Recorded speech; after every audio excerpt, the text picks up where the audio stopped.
This is Scott the Fix-It Guy. Today we're putting in a new Miele Dishwasher door seal.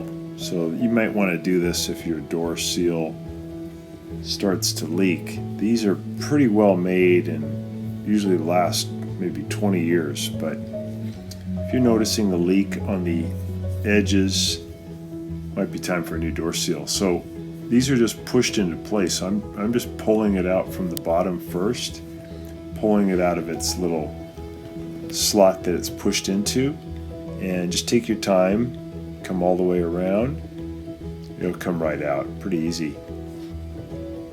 And then you want to clean the channel that it fits in. You can just use an old toothbrush, make sure there's no soap or sediment caught in there. You want to get that pretty clean. Hey guys, can you take just a second to click on the subscription link below? It really helps our channel, and also the bell notification, so every time we make a new video we can send it right to you. We make a new video about once every week. Really appreciate that, and if you give us a thumbs up, it'd be great. Thank you.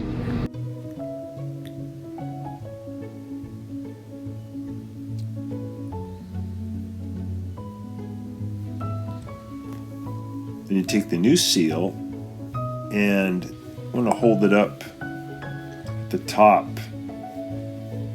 Try to get the two parts that go down vertically. You think of them as legs on the left and right hand side. You want to just approximate and get them to be about the same length.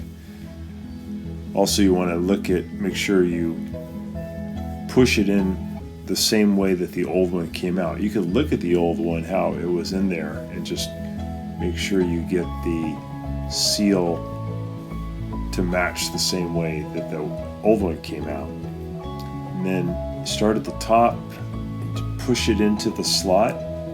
Again, there's no glue or screws or anything. It's just held in by friction. And then work your way down. One of the legs could be left or right.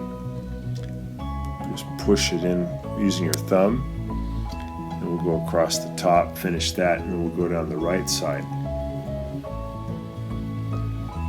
And then if you end up noticing that one of the legs is just too long and the other one's too short, it's okay just to redo it. Keep trying it until you can get both of the legs that are going down vertically to be the same length.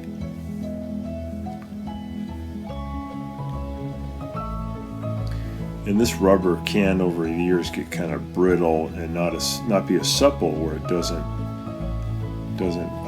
cause a watertight seal. So now we're just going to test it and close it. Might be a little bit harder to close the first couple of times because it'll offer more resistance.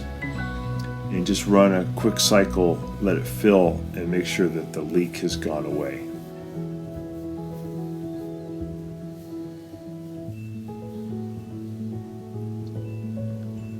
Close it, and we ended up with no leaks. Thanks so much for watching our video. Please leave any comments or questions in the comment section below. We really appreciate that.